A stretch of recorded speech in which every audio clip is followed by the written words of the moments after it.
Hey, what is going on, class? My name is Eric, and I'm going to be talking about two measuring systems known as the metric and the standard measuring systems. So, a lot of people don't know the difference between them, and to give you guys a little bit of reference on the two. So, here we have two tools. If I put them right next to each other, they look very, very similar in size and in the shape. The shape, of course, they are the same, but the size is different. Even though if I put them next to each other like this, they are what seem to be the same size, but essentially they are not. So here we have a metric tool, which is a 1/2, and here we have a standard tool, which is a 13 millimeter. So only by me telling you the difference in sizes, or the difference in which one is metric and which is standard, are you able to tell the difference between the two. So that's that on that. So many people don't really know the differences between the two, and according to the differencebetween.com, the metric system is used more internationally, where we in America like to rely more on the standard measuring system, which was something that was brought up in America.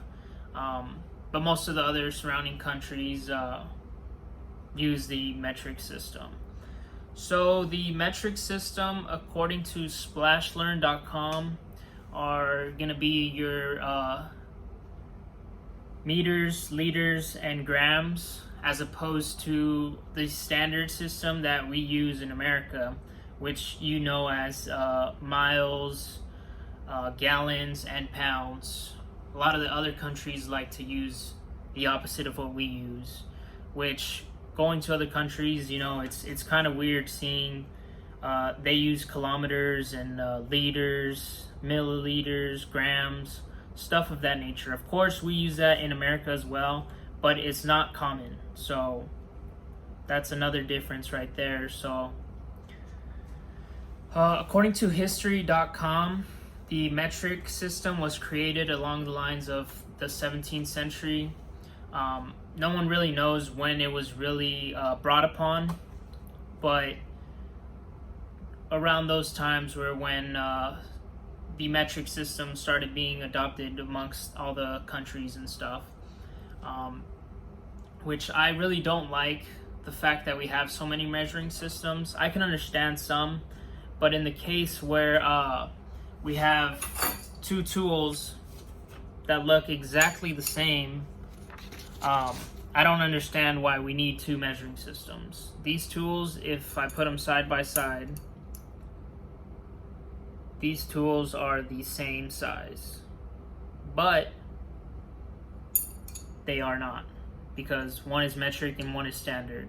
And if we're working on some foreign equipment or foreign vehicle that is not going to fit the standard tool, you're going to have to use some metric tools. And in some cases, a lot of the equipment, like bolts and stuff like that, they get stripped because we're using the wrong set of tools. Yes, you might have a standard set at your house, but in Germany they use metric, so you will have to go out and buy two different sets of tools for that.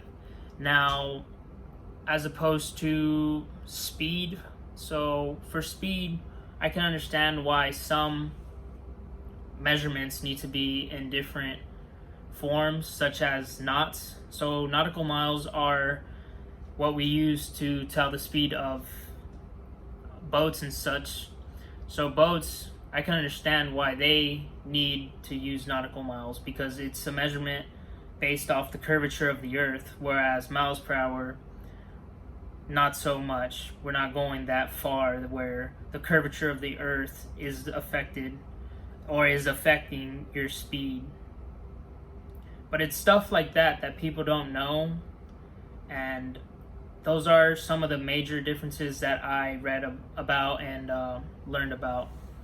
And that is it, class.